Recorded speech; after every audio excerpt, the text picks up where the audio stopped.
मौरवी और घटोत्कच पुत्र बर्बरीक, जिसका कि आज के खाटू श्याम से नाता है। नाता ही नहीं बल्कि वो स्वयं खाटू श्याम है। एक राक्षस और राक्षसी का पुत्र कैसे बन गया ईश्वर? क्यों उसे कहा जाता है खाटू श्याम? आइए हम इसके बारे में जानते हैं। क्या है रहस्य? रहस्य जानना अत्यंत आवश्यक है, क्योंकि खाटू धाम, खाटू श्याम का वह स्थान जहाँ पहुंचकर आप अपने मन की सभी मुरादें पूरी कर लेते हैं। मित्रों, महाभारत काल में भीम को तो सभी जानते हैं, महाबली भीम, जिन्होंने कौरवों के 100 भाइयों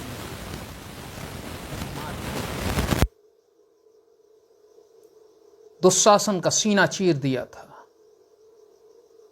और स्वयं दुर्योधन की जंघा तोड़ दी थी।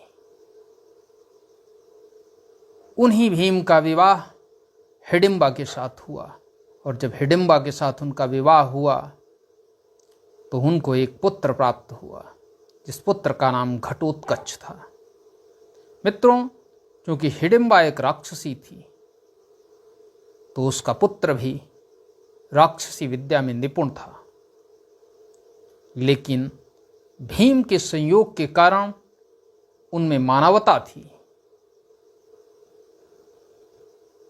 कुछ समय पश्चात घटोत्कच का विवाह मौरवी नामक राक्षसी के साथ हुआ, और मौरवी ने घटोत्कच के साथ मिलकर एक पुत्र को जन्म दिया, जिस पुत्र का नाम था बर्बरीक। बर्बरीक कोई सामान्य पुत्र नहीं था, वह जन्म से ही असाधारण शक्तियों का धनी था। उसके मस्तक को एक संत ने पढ़ा तो उन्होंने बताया कि ये अद्भुत बलशाली होगा, इसे पराजित करने वाला सूरवीर मुश्किल से ही ढूंढे मिलेगा, यहां तक कि नहीं ही मिलेगा। मित्रों, बर्बरीक धीरे धीरे बड़ा होने लगा। जब बालक बड़ा होने लगता है तो उसको शिक्षा की आवश्यकता होती है, तो सबसे पहले तो मौरवी ने ही उसे शिक्षा प्रदान की। मौरवी ने कहा कि हे पुत्र, अब तुम्हें एक अद्वितीय गुरु की आवश्यकता है, और इस दुनिया में वर्तमान समय में तुम्हारे दादा श्री वासुदेव कृष्ण से बड़ा कोई गुरु हो ही नहीं सकता। भगवान श्री कृष्ण को याद किया बर्बरीक ने। प्रभु तो प्रभु हैं, ज्यों ही भक्त उन्हें पुकारता है वह दौड़े चले आते हैं। प्रभु तुरंत ही बर्बरीक के सामने उपस्थित हुए। बर्बरीक ने जब देखा कि द्वारिकाधीश उसके सामने खड़े हैं तो उसने प्रणाम किया, और प्रणाम करके कहा कि हे दादाश्री, आप मेरा मार्गदर्शन करें, क्योंकि आपके मार्गदर्शन जैसा इस दुनिया में किसी का मार्गदर्शन नहीं है, क्योंकि आप मार्गदर्शकों के भी मार्गदर्शक हैं। प्रभु श्री कृष्ण ने कहा, मैं तुम्हारा मार्गदर्शन अवश्य करूंगा, लेकिन उसके लिए तुम्हें भी मेरे एक आध प्रश्न का उत्तर देना होगा। प्रभु श्री कृष्ण ने पूछा कि हे बर्बरीक, तुम बताओ, तुम्हें किसका साथ देना चाहिए, जो धर्म के पथ पर चल रहा हो या अधर्म के पथ पर? बर्बरीक ने कहा, स्वाभाविक है धर्म के पथ पर। प्रभु श्री कृष्ण ने कहा कि ठीक है, तुम्हारे लिए मैं एक गुरु बताता हूं। तुम उसके पास जाइए और उससे शिक्षा ग्रहण करिए। और उस गुरु का नाम है गुरु विजय सिद्ध सेन। बर्बरीक तो ऐसा बच्चा था जो धुन का पक्का था, वचन का पक्का था, और वह तुरंत ही निकल लेता है अपने गुरु से मिलने के लिए। चलता हुआ जंगल में जा रहा है, राक्षस पुत्र है, लेकिन फिर भी बालक तो बालक होता है। लेकिन बर्बरीक भयभीत नहीं हो रहा है, वह चलता जा रहा है। जा ही रहा था, इसी बीच उसे एक तपस्वी अपनी तपस्या में लीन दिखाई दे रहे हैं। बर्बरीक उसी दिशा में बढ़ रहा है कि तभी कुछ राक्षसी वृत्ति के लोग उधर से आते हैं और वह उन ऋषि को मार देना चाह रहे होते हैं। बर्बरीक उन ऋषि की रक्षा करने लगता है, क्योंकि जब कोई ध्यान मुद्रा में हो, जब कोई असहाय हो, कोई निर्बल हो, तो हमें उसकी मदद अवश्य करनी चाहिए। इस संसार में भले ही आज का ये नियम हो चुका है कि कमज़ोर को ही दबाया जाता है, लेकिन सूरवीर सदैव कमज़ोर असहाय लोगों की सहायता करते हैं। वह कभी भी पीछे से वार नहीं करते हैं। वह कभी भी ये जताते नहीं हैं कि मैंने तुम्हारे साथ तुम्हारी मदद की है, जो कुछ किया है उसका मुझे प्रतिफल चाहिए। लेकिन इस धरती पर बहुत सारे सभ्य लोग होने का आडंबर रचते हैं और वह आवश्यकता पड़ने पर व्यक्ति के साथ तो नहीं खड़े होते हैं, लेकिन उसे यह जरूर बताया करते हैं कि उनका योगदान उसके जीवन में सदैव बहुत ही ज़्यादा रहा है। यदि उसका योगदान उसे न मिलता तो उसका जीवन निरर्थक हो जाता, उसे घोर अपमान सहना पड़ता। मित्रों, जो वास्तविक ज्ञानी व्यक्ति होता है, सूरवीर होता है, वह अपने कर्तव्य का पालन करता है, और आज अपने कर्तव्य का पालन कर रहा है बर्बरीक। एक दिन हो गया, राक्षसों की सेना कम नहीं हो रही थी, बर्बरीक उनसे लगातार भिड़े जा रहा था, और अकेले ही 3 दिन और 3 रात तक उन समस्त आताताई राक्षसों से बर्बरीक लड़ता रहा। और इधर 3 दिन में उन महात्मन की समाधि टूटी, क्योंकि समाधि टूटने से पहले उन्हें माता कामाख्या की सिद्धि प्राप्त हो चुकी थी। और माता कामाख्या की सिद्धि प्राप्त होने का मतलब था कि उन्हें वह दिव्य शक्तियाँ मिल चुकी थीं जिन दिव्य शक्तियों के मिलने से उनका इस संसार में किसी भी तरह से अहित नहीं होने वाला था। जब महात्मन ने देखा कि उनकी समाधि के चारों तरफ राक्षसों के शव बिखरे पड़े हैं और एक घायल और थका हुआ युवक उनके सामने बैठा हुआ है, किशोरावस्था में वो पहुंच चुका था, तो उन्होंने पूछा, हे वत्स, तुम्हारा नाम क्या है? तो उसने कहा कि हे महात्मन, मेरा नाम घटोत्कच पुत्र बर्बरीक है। महात्मन ने पूछा कि पुत्र, तुमने मेरे लिए इतना सब किया है, क्या ये नहीं बताओगे कि तुम कहाँ जा रहे हो, किससे मिलना चाहते थे? तब बर्बरीक ने कहा कि हे महात्मन, मैं गुरु की खोज में निकला हूँ, और मुझे द्वारिकाधीश प्रभु श्री कृष्ण ने कहा है मुझसे कि मुझे गुरु बनाना है तो केवल और केवल विजय सिद्ध सेन जी को। तो मैं उन्हीं के पास जा रहा था, उन्हीं को खोज रहा था, लेकिन अभी तक उनसे हमारी भेंट नहीं हो पाई है। बर्बरीक को देखकर उन महात्मा ने चेहरे पर हल्की सी मुस्कान लेते हुए कहा कि यदि वह तुम्हें मिल जाएं, तो बर्बरीक ने कहा कि आपका बहुत बहुत धन्यवाद कि आपने मुझे मेरे गुरु से मिलाने का जो मार्ग आप बताएंगे, और ये जो आपने आश्वासन दिया है, मैं इसी से अभिभूत हूँ। महात्मन, मुझे शीघ्र बताइए कि मेरे गुरुदेव कहाँ हैं। तब उन महात्मन ने कहा कि हे पुत्र, मैं स्वयं ही विजय सिद्धसेन हूँ और द्वारिकाधीश ने मेरे ही पास आपको भेजा है। तुमने मेरी सिद्धि में जो विघ्न पड़ने वाला था, उस विघ्न को दूर किया है, इसलिए मैं तुमसे अति प्रसन्न हूँ। परवरीक, तुम मेरे से ज्ञान प्राप्त करने के साथ साथ क्या मांगने आए हो? तब बर्वरीक ने कहा कि हे गुरुदेव, मैं माता कामाख्या द्वारा प्रदत्त सिद्धियां आपसे प्राप्त करना चाहता हूँ। वो शक्तियां प्राप्त करना चाहता हूँ जिससे मैं दिग्विजयी हो जाऊं, जिससे मुझे संसार में कोई पराजित न कर सके। मैं अपने पितामह पांडुपुत्र अर्जुन की तरह महान धनुर्धर हो जाऊं, युद्ध भूमि में मुझे कोई पराजित न कर सके। तब उन महात्मा ने कहा, जो स्वयं विजय सिद्धसेन जी थे, कि हे पुत्र, उसके लिए बहुत कठिन तपस्या करनी होगी।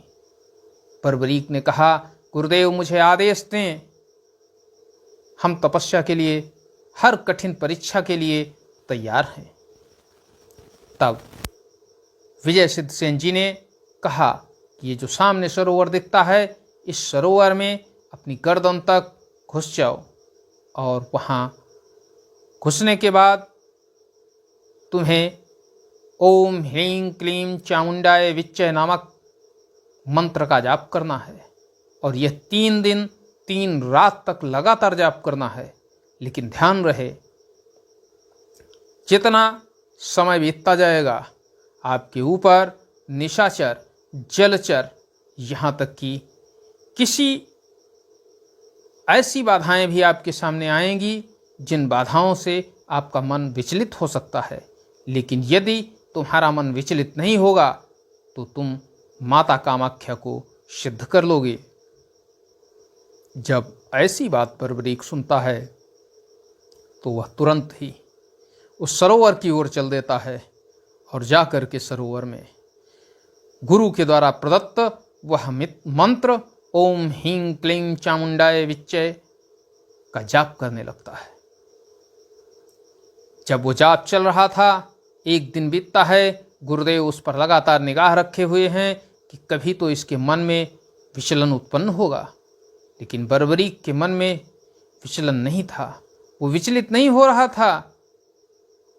तभी वहाँ मगर उस पर हमला करते हैं, लेकिन उसे उस मंत्र के जाप से इतना बल मिल चुका था, इतनी शक्ति मिल चुकी थी कि उसके ऊपर कोई भी प्रहार कारगर सिद्ध नहीं हो पा रहा था। बर्बरीक 3 दिन पूरे कर लेता है, 3 दिन 3 रातें, और ज्यों ही उसकी 3 दिन 3 रातें पूरी होती हैं तो ही माता कामाख्या प्रकट हो जाती हैं और कहती हैं कि हे पुत्र, आंखें खोलो, मैं तुम्हारी तपस्या से प्रसन्न हूँ। तब बर्बरीक माता को प्रणाम करके उनसे कहता है कि हे माते, आप तो सर्वज्ञाता हैं, आप तो सब कुछ जानती हैं, दूसरों के अंतर्मन को पढ़ने वाली हैं, तो आपसे क्या छुपा हुआ है। माता कहती हैं, फिर भी बर्बरीक मुझसे वरदान मांगो, क्या मांगना चाहते हो।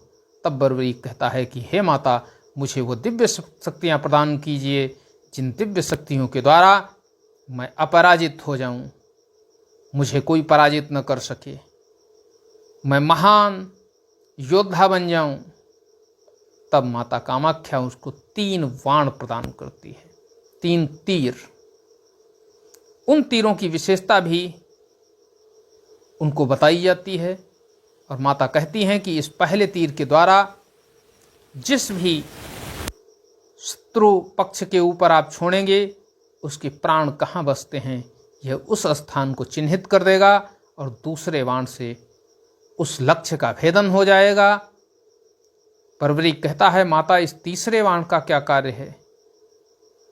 तो माता कहती हैं, ये अतिरिक्त है, क्योंकि इसको चलाने की तुम्हें कभी आवश्यकता नहीं पड़ेगी। और माता ऐसा कहते हुए अंतर्ध्यान हो जाती हैं। माता अंतर्ध्यान हो जाती हैं, तब उन बाणों को लेकर के बर्बरीक अपने गुरुजी के पास पहुंचता है। तब गुरुजी उनसे कहते हैं कि हे बर्बरीक पुत्र, इन बाणों का और इस विद्या का, इन शक्तियों का कभी भी दुरुपयोग मत करना। मुझे वचन दीजिए कि इन शक्तियों का प्रयोग तुम अपने लिए नहीं करोगे, सर्व समाज की रक्षा के लिए करोगे। जो कमजोर होगा उसके पक्ष में करोगे और अपने वचन पर दृढ़ रहोगे। बर्बरीक ने तुरंत ही वचन दे दिया। गुरु ने कहा, तुम्हारी शिक्षा पूर्ण हुई, तुम जा सकते हो। बर्बरीक वहां से अपने घर की ओर लौट रहा था, तभी उसे पता चला कि हस्तिनापुर में महासंग्राम होने वाला है, विश्व युद्ध होने वाला है, महाभारत होने वाला है। तो बर्बरीक ने सोचा कि इससे बेहतर वह समय कौन सा होगा जब मैं अपने इन बाणों का प्रयोग करूंगा, इनका प्रेक्षण करूंगा। यही वह समय है। और वह वहां से अपनी दादी माँ हिडिंबा से विदा लेकर के हस्तिनापुर की ओर चल देता है।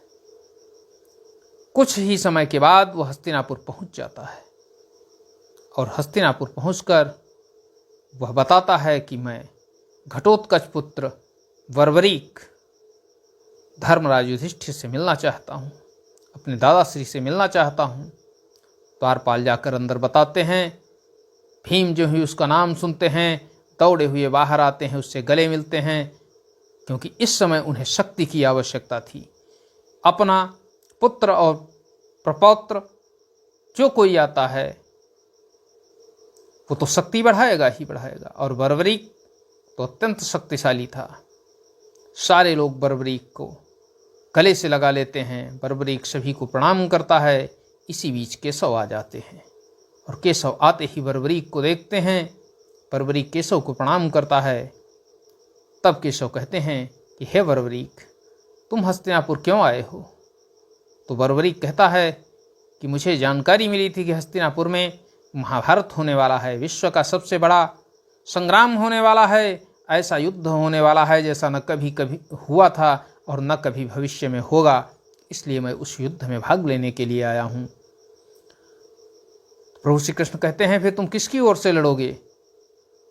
तो बर्बरीक कहता है, स्वाभाविक है कि कौरव भी हमारे अपने हैं, लेकिन मैं जिस वंश वेल से हूं वह पांडव हैं, अतः मुझे पांडवों की तरफ से युद्ध करूंगा। प्रभु श्री कृष्ण कहते हैं कि तुम्हारी शिक्षा पूर्ण हो गई? तब बर्बरीक कहता है, हाँ पूर्ण हो गई, और गुरुदेव ने हमसे कहा है कि तुम्हें अपने वचन का पालन करना है, और उन्होंने उससे वचन लिया है कि मैं सदैव कमजोर पक्ष की मदद करूंगा।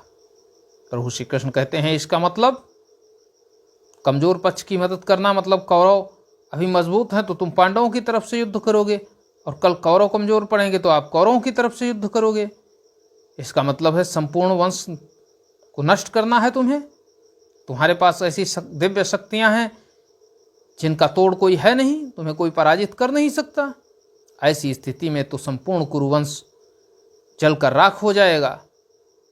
बर्बरीक कहता, इसमें मेरा कोई दोष नहीं है, मैं वचनबद्ध हूं और मैं अपने वचन को तोड़ नहीं सकता हूं। तब प्रभु श्री कृष्ण कहते हैं, लेकिन इसका कोई तो उपाय होगा। बर्बरीक कहता है, मेरे पास इसका कोई उपाय नहीं है। मित्रों, पांडव जो ही इस तरह की बात सुनते हैं वो घोर चिंता में डूब जाते हैं, क्योंकि उन्हें पता था कि ये युद्ध नहीं हो रहा है, ये तो संपूर्ण विनाश का संसाधन जुट चुका है। बर्बरीक वापस भी नहीं जा रहा था क्योंकि वह युद्ध भी करना चाहता था। उधर दूसरी तरफ जो ही बर्बरीक के आने की खबर विदुर को मिलती है, वो धृतराष्ट्र को बताते हैं और धृतराष्ट्र को विदुर की शक्ति के बारे में बताते हैं। धृतराष्ट्र से शकुनी जानते हैं और शकुनी दुर्योधन से कहते हैं। दोनों पक्षों में खलबली मची है, केवल और केवल बर्बरीक के लिए। एक पक्ष सोचता है कि किसी तरह से ये मर जाए तो इसकी शक्तियों का मुझे सामना नहीं करना पड़ेगा, क्योंकि कौरवों को पता है कि वह बलवान है और पांडवों को पता यह है कि भविष्य में वो बलवान होंगे। अब ऐसी स्थिति में दोनों ही बर्बरीक को देखना नहीं चाह रहे हैं, लेकिन मना भी नहीं कर पा रहे हैं।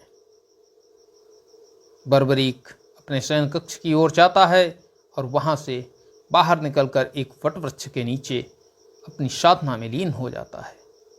मित्रों, इससे पहले की भी एक घटना है, जब बर्बरीक तपस्या कर रहा था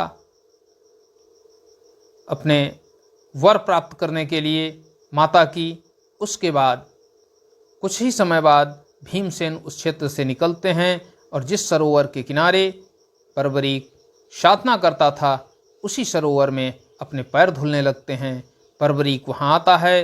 बर्बरीक और भीमसेन में कहा सुनी होती है, तू मैं बात बढ़ जाती है और गुत्थम गुत्था हो जाता है। एक दूसरे को पटकनी देने लगते हैं, लेकिन न कम भीम थे और न कम बर्बरीक। इस बीच बर्बरीक को क्रोध आ जाता है और वह अपनी दिव्य शक्तियों का संधान करना चाहता है।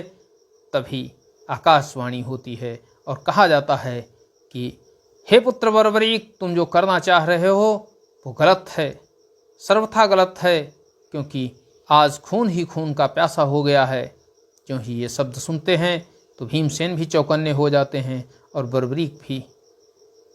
तब उन्हें बताया जाता है कि ये तुम्हारे पितामह भीम हैं, तुम इनके पौत्र बर्बरीक हो। जब दोनों ही एक दूसरे की इस तरह की स्थितियों को सुनते हैं तो अत्यंत ही व्याकुल हो जाते हैं और गले मिलते हैं। भीम उसको गले लगाते हैं, लेकिन ये जो बर्बरीक था वह अत्यंत ही लज्जित हो जाता है। लेकिन उसके गुरुदेव उसको समझाते हैं कि चलो सही समय पर तुम्हें अपनी चूक का एहसास हो गया, क्योंकि शक्तियाँ प्राप्त तो कोई भी कर सकता है, लेकिन शक्तियों को संजोना ही सबसे बड़ी बात होती है। शक्तियों को धारण करके धैर्य बनाए रखना ही सबसे बड़ी बात होती है। खैर, यह जो स्थिति तुम्हारे सामने आई है, इससे जीवन में तुम्हें आगे सीख मिलती रहेगी। मित्रों, इधर बर्बरीक तो मानने वाला नहीं था, वो तो युद्ध में शामिल जरूर होता और अपने वचन का पक्का था। प्रभु श्री कृष्ण को कोई उपाय नहीं सूझ रहा था, और उपाय तो सूझ रहा था, लेकिन वो करते कैसे। लेकिन अंततोगत्वा उन्हें वही करना पड़ा जो पूर्व से निहित था और उनको पता था।